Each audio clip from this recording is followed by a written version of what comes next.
DNA मित्रों, रामचरितमानस में गोस्वामी तुलसीदास जी ने लिखा है, पर उपदेश कुशल बहु तेरे, जे आचर्य ते नर ना धनेरे। यानी दूसरों को उपदेश देने वाले बहुत लोग हैं, लेकिन इस उपदेश पर स्वयं आचरण करने वाले बहुत कम होते हैं।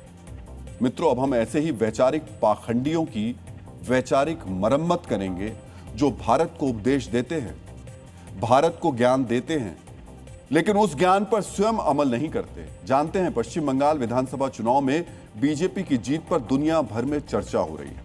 New York Times, the Guardian, Al Jazeera, BBC, Reuters, Washington Post जैसे कथित इंटरनेशनल मीडिया संस्थानों ने इस पर लंबा चौड़ा लेख लिखा है, बीजेपी की बंगाल विजय का विश्लेषण किया है, लेकिन इस विश्लेषण का सुर निष्पक्ष नहीं है। विश्लेषण में इन मीडिया संस्थानों का पक्षपात वाला नैरेटिव है, पत्रकारिता के नाम पर अपना एजेंडा और भारत विरोधी नैरेटिव का विस्तार करने वाले ऐसे अखबारों और मीडिया संस्थानों को आज हम असली पत्रकारिता का मतलब समझाएंगे। आज हम उन्हें बताएंगे कि इन मीडिया संस्थानों को बंगाल में बीजेपी की जीत के फिक्र करने के बजाय किस बात पर चिंता करनी चाहिए। अब हम हेडलाइन मैनेजमेंट का वैश्विक विस्तार करने वाला मीडिया संस्थानों की वैचारिक मरम्मत करेंगे। मित्रों, पश्चिम बंगाल विधानसभा चुनाव में बीजेपी की जीत एक बड़ी राजनीतिक घटना है। पश्चिमी मीडिया संस्थानों ने भी बंगाल में हुए इस बड़े राजनीतिक बदलाव को जगह दी, लेकिन उन्होंने ऐसी खबर या भारतीय लोकतंत्र का सकारात्मक पहलू दिखाने के लिए नहीं किया। आपको पहले बताते हैं कि ब्रिटेन से अमेरिका तक मीडिया संस्थानों ने पश्चिम बंगाल में बीजेपी की जीत पर क्या लिखा, क्या कहा है। मित्रों, एक शब्द बहुत ही गौर से सुनिएगा। सबसे पहले अमेरिकी अखबार न्यूयॉर्क टाइम्स ने बीजेपी के बंगाल विजय पर क्या लिखा वो आपको दिखा देते हैं। न्यूयॉर्क टाइम्स के अखबार की हेडलाइन है, Modi's Hindu nationalist conquer a bastion of India's opposition. यानी मोदी के हिंदू राष्ट्रवादियों ने भारत में विपक्ष के एक गढ़ पर कब्जा कर लिया है। दो शब्दों पर ध्यान दिया आपने, हिंदू राष्ट्रवादियों और कब्जा। इन शब्दों के प्रयोग से आप न्यूयॉर्क टाइम्स की मंशा समझ सकते हैं। ब्रिटेन के अखबार द गार्जियन ने लिखा कि बीजेपी की जीत enhance the Hindu nationalist parties unimpeded authority. यानी बंगाल जीत से हिंदू राष्ट्रवादी पार्टी और मजबूत हुई। द गार्जियन ही यही नहीं रुका, आगे लिखता है, बीजेपी की जीत भारत को धर्मनिरपेक्ष से हिंदू राष्ट्र बनाने का एजेंडा है। द गार्जियन ने अनइम्पीडेड अथॉरिटी जैसे शब्द का प्रयोग कर लोकतांत्रिक जीत को तानाशाही का नाम दिया। अल जजीरा ने लिखा कि बीजेपी का बंगाल विजय वर्चस्वशाली शक्ति का संकेत है। कतर के मीडिया हाउस ने अपने विश्लेषण में लिखा, walking the part of religious polarisation, यानी धार्मिक ध्रुवीकरण से बीजेपी ने बंगाल जीता है। रॉयटर और वॉशिंगटन पोस्ट ने बंगाल में बीजेपी की जीत को हिंदू राष्ट्रवादी विस्तार बताया। बीबीसी ने इस जीत को परिभाषित करने के लिए रीजन शब्द का प्रयोग किया। रीजन शब्द के इस्तेमाल से बीबीसी बताना चाहता है कि भारत में लोकतंत्र नहीं, राजशाही। मशहूर जर्मन दार्शनिक ऑर्थर शोपेनहावर ने कहा है, नैतिकता का उपदेश देना आसान है, नैतिक जीवन में जीना कठिन है। भारत को नैतिकता का उपदेश देने का पाखंड करने वाले यूरोप, अमेरिका, अरब के मीडिया संस्थान कैसे अपने देश के असल मुद्दों की अनदेखी कर रहे हैं, अब हम आपको बताएंगे। लेकिन उससे पहले एक बार फिर हम आपको न्यूज वॉल पर इन विदेशी मीडिया संस्थानों के वैचारिक पाखंड का साक्ष्य दिखा देते हैं। मित्रों, ध्यान से देखिए, सुनिए और समझिए। न्यूयॉर्क टाइम्स की आप हेडलाइन मैंने आपको बताया था, क्या लिख रहे थे, Modi's Hindu nationalist conquer a bastion of Hindus of India's opposition. Narendra Modi's BJP wins election in West Bengal for the first time. The Guardian है, Modi's BJP conquers Bengal one of India's toughest political frontiers.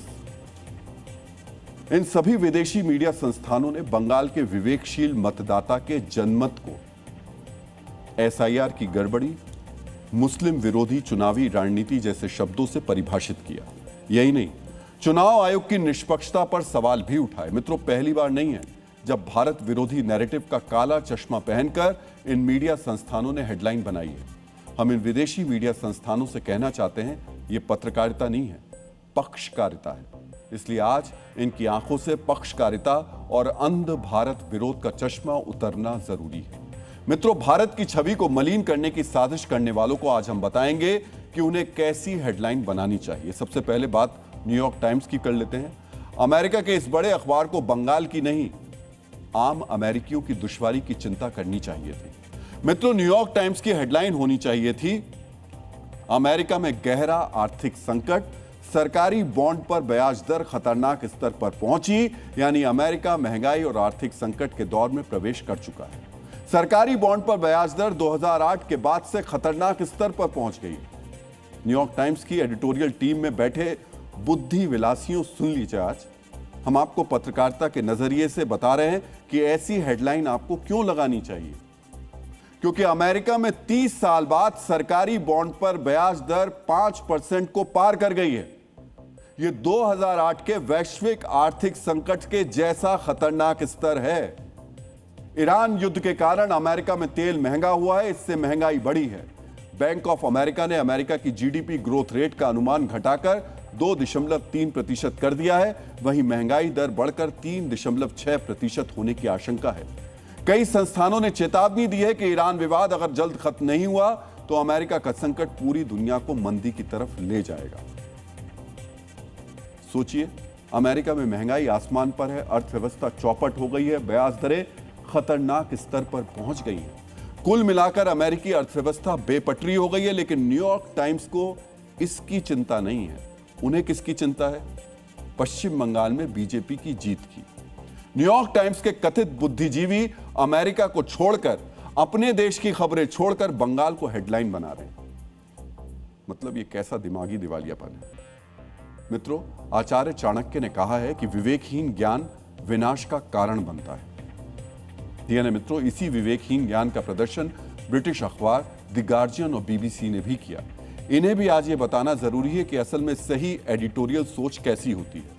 London में द गार्जियन और BBC के आलीशान headquarter में बैठे प्रिय मित्रों, आपको अपने अखबार और वेबसाइट के लिए हेडलाइन ये बनानी चाहिए कि मंदी के कगार पर ब्रिटेन, खाद्य पदार्थों की कीमत 50% तक बढ़ेगी। यानी ब्रिटेन मंदी के मुहाने पर है, खाद्य पदार्थों की कीमतें 50% तक बढ़ने वाली हैं। वहां के प्रधानमंत्री ने 6% महंगाई की चेतावनी दे दी है। मित्रों, हम द गार्जियन और बीबीसी के पक्षकारों की तरह नैरेटिव तो नहीं चला रहे हैं, इसलिए इन्हें तथ्य भी बता देते हैं क्यों ब्रिटेन में मंदी और महंगाई द गार्जियन और बीबीसी की पहली हेडलाइन होनी चाहिए और इन्हें बंगाल की जगह इसकी चिंता करनी चाहिए। ईरान युद्ध के बाद तेल संकट के कारण कई एजेंसियों ने ब्रिटेन में अगले 6 महीने शून्य ग्रोथ की भविष्यवाणी की है। यानी ब्रिटेन की अर्थव्यवस्था में कोई ग्रोथ नहीं होगी। इतना ही नहीं, ब्रिटेन की अर्थव्यवस्था 0.7% तक गिरेगी। तेल संकट के कारण ब्रिटेन में खाने पीने का सामान 50% तक महंगा हो सकता है। ब्रिटिश पीएम ने महंगाई दर 6% से ऊपर जाने की आशंका जताई है। ब्रिटेन में कंज्यूमर क्रेडिट बढ़ रहा है। समझिए, लोग घर का बिल भरने के लिए उधार ले रहे हैं।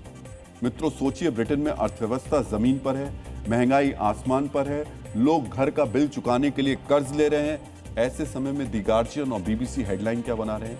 पश्चिम बंगाल में बीजेपी की जीत, हिंदू राष्ट्रवाद का विस्तार है। अरे भाई, आप अपनी फिक्र कीजिए ना, बंगाल को छोड़ दीजिए। हम बंगाल की खबर अपने लोगों को बता देंगे। आप अपने देश की समस्याएं अपने देश को बताएं, उन्हें सावधान करें अपने देश के लोगों को कि आगे बुरा वक्त आने वाला है। मित्रों, ऐसे ही लोगों के लिए अल्लामा इकबाल ने लिखा है कि वतन की फिक्र कर नादान, मुसीबत आने वाली है, तेरी बर्बादियों के मशवरे आसमानों में। सिर्फ ब्रिटेन ही नहीं, पूरा यूरोप आर्थिक मंदी की चपेट में है। जानते हैं, 2026 के शुरुआती 3 महीने में यूरोप में ग्रोथ रेट 0.1% रहा। सिर्फ 0.1%। महंगाई दर 3% से ऊपर है। सोचिए, हालात कितने खराब हैं। लेकिन अपने जलते घर की फिक्र किसी यूरोपीय मीडिया संस्थान को नहीं है। उन्हें क्या दिख रहा है? पश्चिम बंगाल में बीजेपी की जीत। तो पहले आप अपनी फिक्र कर लीजिए, अपना हाल देख लीजिए। अगर खुद बचेंगे तभी दूसरों की चिंता कर पाएंगे। मित्रों, रूस के प्रसिद्ध लेखक लियो टॉल्स्टॉय ने लिखा है कि पाखंड समाज का वो मुखौटा है जिसके पीछे स्वार्थ छिपा रहता है। पाखंड का यही मुखौटा अल जजीरा में भी लगा रखा है, क्योंकि कतर के इस मीडिया संस्थान का अपना स्वार्थ, अपना एजेंडा है।